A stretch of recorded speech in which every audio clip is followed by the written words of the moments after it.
Dans cet exercice, on considère une fonction f continue sur R+, à valeur dans R, et on suppose que f de x a une limite finie en plus l'infini, ce qu'on écrit f de x tend vers L quand x tend vers plus l'infini. Et on cherche à montrer que f est borné sur R+.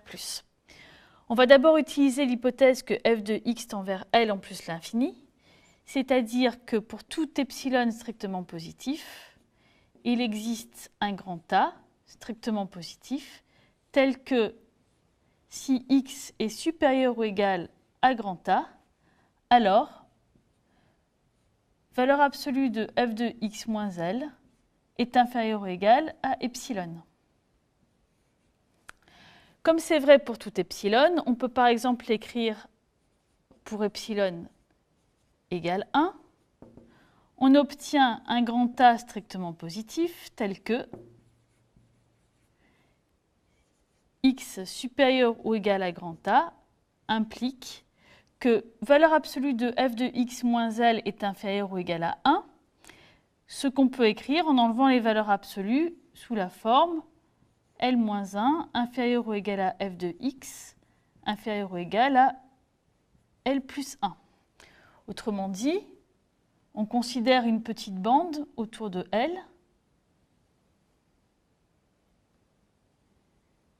comprise entre L moins 1 et L plus 1.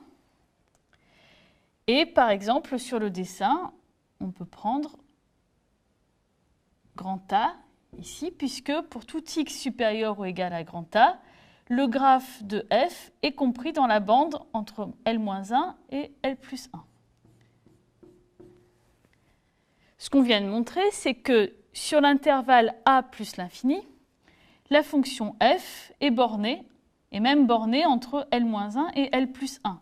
Donc maintenant, il ne reste plus qu'à s'intéresser à ce qui se passe sur le segment 0A.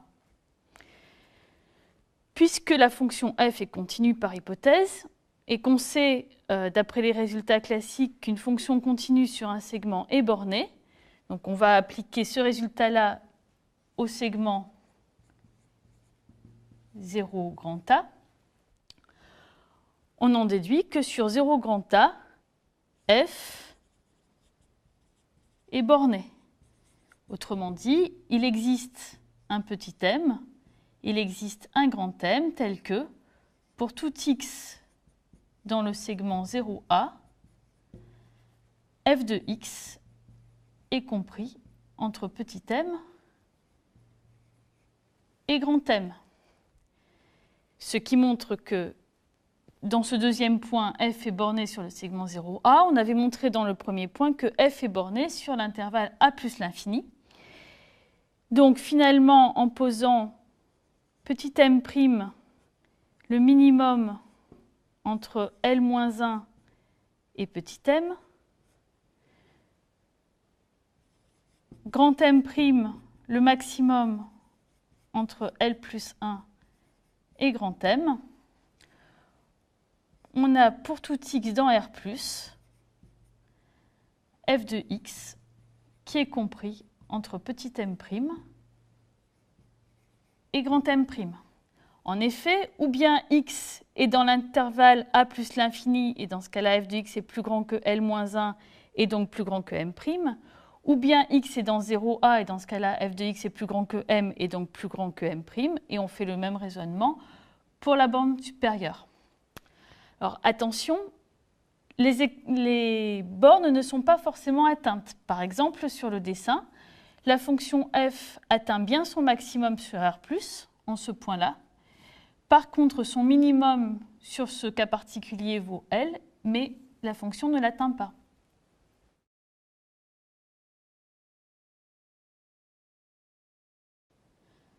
Un résultat important concernant les fonctions continues est le théorème des valeurs intermédiaires. Une première formulation de ce théorème est la suivante.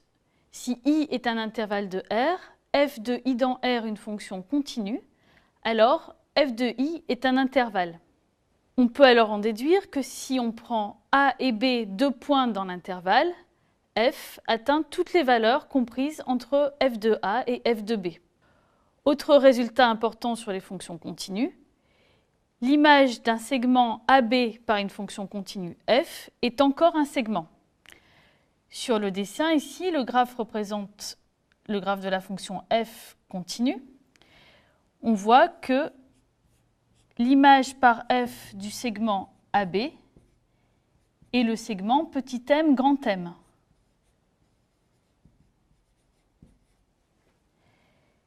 Par contre, si on regarde f de A et f de B sur ce dessin, les valeurs sont identiques, donc on constate bien que f du segment AB n'est pas le segment f de A, f de B.